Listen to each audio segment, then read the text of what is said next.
तो दोस्तों हमारे जोरावर लाइट टैंक को लेकर बहुत ही बड़ी अपडेट सामने आई है और अब बताया जा रहा है कि जोरावर टैंक को यहाँ पर रोल आउट कर दिया गया है। साथ में बताया जा रहा है कि इसके ऊपर जो टेस्टिंग है वो यहाँ पर 100 घंटे की पूरी हो चुकी है और ANI की तरफ से जो रिपोर्ट दी गई है उसके हिसाब से अप्रैल में ये टैंक इंडियन आर्मी को दे दिया जाएगा, जिसके बाद में इंडियन आर्मी इसके ऊपर टेस्टिंग को शुरू करेगी। और दोस्तों जब भी हम जोरावर लाइट टैंक के बारे में बातें करते हैं तो कुछ डिटेल्स को यहाँ पर मिस कर देते हैं। दरअसल में चाइना के साथ में लद्दाख के अंदर स्टैंड ऑफ हुआ था, तो उसके बाद में इंडियन आर्मी की तरफ से कहा गया था कि उनको लाइट टैंक की आवश्यकता है और इस लाइट टैंक को लेकर अप्रैल 2021 में प्रोसेस स्टार्ट कर दिया गया था। शुरुआत में भारतीय सेना की तरफ से बताया गया था कि करीब 350 टैंक्स को भारतीय सेना यहाँ पर एक्वायर करेगी और ये प्रोसेस बैचेस में की जाएगी, यानी कि कुछ की संख्या में बार बार ये टैंक्स को खरीदा जाएगा और जितनी कंपनीज भारत के अंदर इन टैंक्स को बना सकती हैं उन सभी को यहाँ पर इन्वाइट किया गया था और प्रोटोटाइप बनाने के लिए भारत सरकार की तरफ से पैसे दिए गए थे,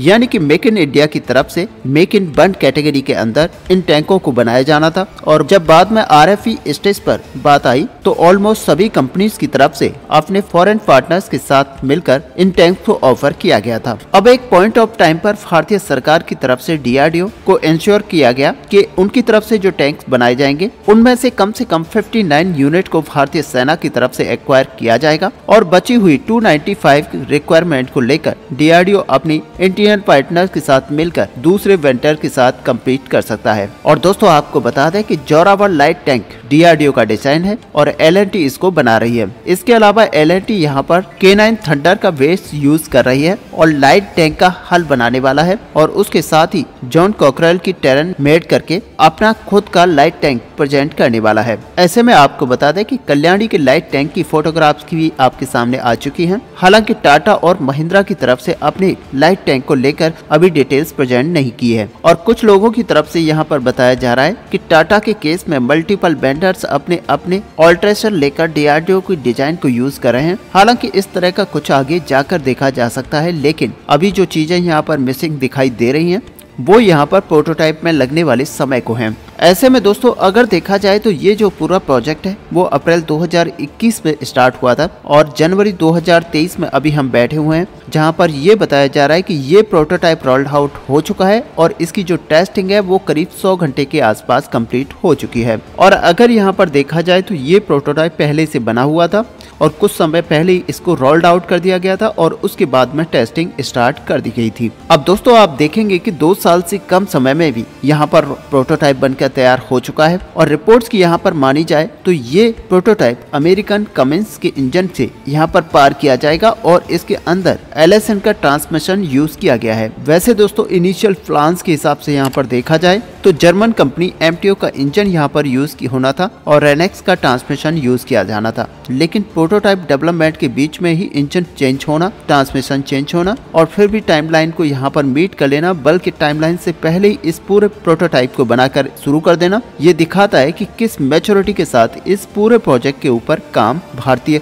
DRDO की तरफ से किया जा रहा है। लेकिन दोस्तों अभी तक हमारे सामने इस प्रोटोटाइप की पहली फोटोग्राफ्स निकलकर नहीं आई हैं, तो यहाँ पर पहले एश्योर किया जाएगा कि यहाँ पर प्रोटोटाइप जब तक इसकी इमेजेस नहीं आ जाती तब तक एश्योरिटी एक नहीं आती है और जब इसकी प्रोटोटाइप की पहली इमेजेस सामने आ जाएंगी तो यहाँ पर एश्योरिटी के साथ ये रिपोर्ट किया जा सकता है। ऐसे में दोस्तों यहाँ पर L&T की तरफ से जब प्रोडक्शन वेरिएंट रोल आउट किए जाएंगे तो इनमें 50% तक इंडिजिनस कंपोनेंट को रखा जाना जरूरी है, यानी कि इनमें से बहुत सारी कंपोनेंट्स ऐसे होंगे जो कि मेक इन इंडिया के तहत भारत में बनाए जाएंगे और प्रोबेबली यहाँ पर समय के साथ इसमें अंदर जाने वाला कंपोनेंट और भी ज्यादा इंडिजिनस होता जाएगा, यानी कि इसके अंदर जितने भी इंडिजिनस कंपोनेंट लगाए जाने हैं उनकी संख्या और भी बढ़ती जाएगी। लेकिन अगर यहाँ पर इंडियन आर्मी की टोटल रिक्वायरमेंट को देखा जाए तो ये 350 टैंक्स की है और 59 टैंक्स अगर DRDO और L&T को कमिट कर दिया गया है तो रिमेनिंग जो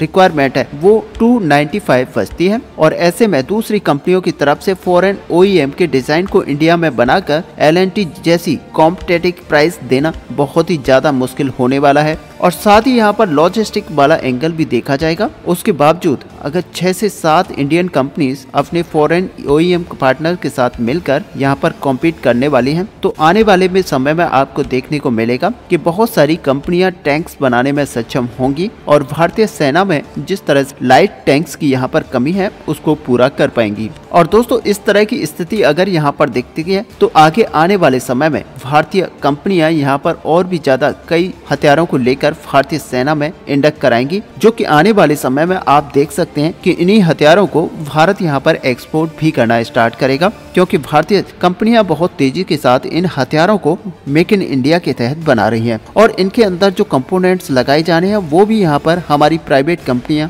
जो कि इंडिजिनस तरीके से इन कंपोनेंट्स को बना रही हैं वो भी यहाँ पर एक्सपोर्ट करना स्टार्ट किया जाएगा। और आने वाले समय में आपको देखने को मिलेगा कि न केवल हथियार बल्कि यहाँ पर कई सारे पार्ट्स को भी ये कंपनियां बहुत तेजी के साथ एक्सपोर्ट करना शुरू करेंगी। इससे न केवल हमारी सेना की अंदर जो रिक्वायरमेंट है उसको पूरा किया जाएगा बल्कि दूसरे देशों को भी एक्सपोर्ट बड़ी मात्रा में किया जाएगा और इससे भारत को यहाँ पर डबल फायदा मिलेगा। ऐसे में दोस्तों यहाँ पर जो हथियारों के एक्सपोर्ट को यानी कि हथियारों के बेचने की जो महत्वता है वो बहुत ही ज्यादा बढ़ जाती है। और इसी को लेकर एक और बढ़िया रिपोर्ट यहाँ पर आपको बता दें कि कैसे अगर यहाँ पर भारत को एक मिलिट्री सुपर पावर बनना है तो हथियारों को एक्सपोर्ट बड़ी मात्रा में करना पड़ेगा और दुनिया के ऊपर अपना दबदबा कायम करना है तो हमें अपने हथियारों को बेचना होगा। और इसमें सबसे बढ़िया उदाहरण है अमेरिका का मिलिट्री बजट लगभग $850 बिलियन का है। उदाहरण के लिए आप देखेंगे तो चीन का 250 है, रूस का 70 है और भारत का लगभग $75 बिलियन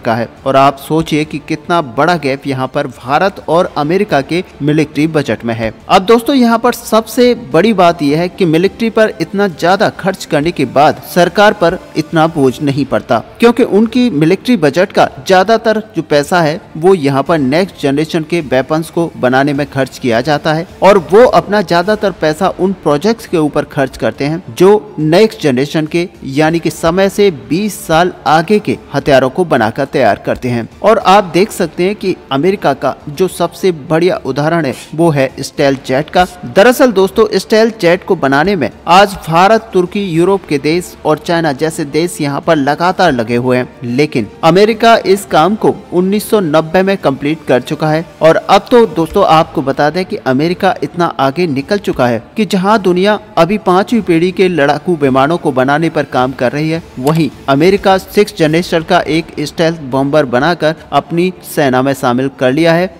और आने वाले 4 सालों में 6th जनरेशन का एक फाइटर जेट F/A-XX अपनी सेना में शामिल करने वाला है। और सच मानिए कि ये इतनी एडवांस टेक्नोलॉजी है कि आने वाले कम से कम 15 सालों तक कोई भी देश इस प्रकार का लड़ाकू विमान नहीं बना पाएगा। और अमेरिकी सेना ये कैसे कर पाती है, इतना ज्यादा पैसा वो कैसे अपने इन प्रोजेक्ट्स पर खर्च करती है और सरकार के ऊपर कोई बोझ नहीं पड़ता। तो दोस्तों इसका सीधा सा जवाब है कि अमेरिका अपने हथियारों को बेचता है और उससे जो पैसा आता है उसको मिलिट्री बजट में यूज करता है। और दोस्तों इसके लिए अमेरिका करता ये है कि पिछली पीढ़ी का कि अगली पीढ़ी का लड़ाकू विमान बनाना स्टार्ट करते हैं तो ये पिछली पीढ़ी के लड़ाकू विमानों को बेचना स्टार्ट करते हैं। और यही एक उदाहरण आप F-35 लड़ाकू विमान के बारे में जान सकते हैं, जहां पर अब से करीब 6 साल पहले F-35 फाइटर जेट को अमेरिका की तरफ से सेल करना स्टार्ट कर दिया गया था। तब कई सारे विशेषज्ञों का ये मानना था कि अमेरिका इस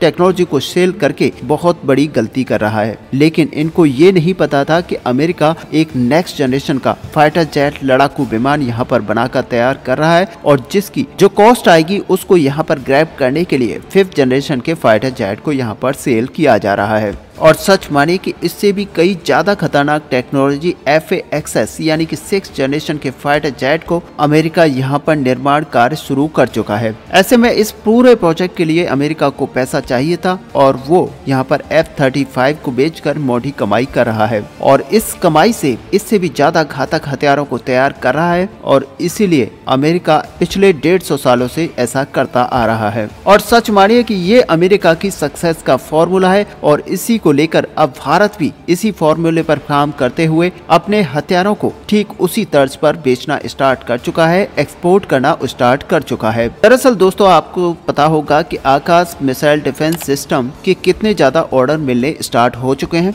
ओमान के साथ लगभग डील हो चुकी है, आर्मेनिया के साथ डील हमने सील भी कर दी है और ये कई $100 मिलियन का ऑर्डर है। इसके अलावा कई अरब के देश हैं जो कि इंडोनेशिया है, वियतनाम है, ये भी ऑर्डर देने वाले हैं। ऐसे में दोस्तों आकाश एयर डिफेंस सिस्टम को भारत बड़ी संख्या में यहाँ पर एक्सपोर्ट करने वाला है। और दोस्तों अब आपको बता दें कि इसका परिणाम यह है कि भारत एक नेक्स्ट जनरेशन के आकाश मिसाइल डिफेंस सिस्टम को टेस्ट कर चुका है और ये उड़ीसा के चांदीपुर टेस्ट रेंज में किया गया है। और आपको बता दें कि इस टेस्ट रेंज के तहत सबसे महत्वपूर्ण बात यह है कि इसके अंदर हमारा जो सीकर है वो पूरी तरह से इंडियन है, यानी कि स्वदेशी सीकर इसमें लगाया गया है। लॉन्चर हमने स्वदेशी लगाए हैं और अब इसके अंदर उस सारी टेक्नोलॉजीज को इंडक्ट करा दिया गया है जो कि एक फाइटर जेट जो कि मेन ओवर करते हुए यहाँ पर उड़ान भरता है उसको भी ये मार कर गिरा सकता है। और दोस्तों सच मानिए कि अमेरिका की ही तर्ज पर अब भारत काम करने लगा है और इसी तरह से भारत आज अपने हथियार को एक्सपोर्ट करा है, जिस तरह से अमेरिका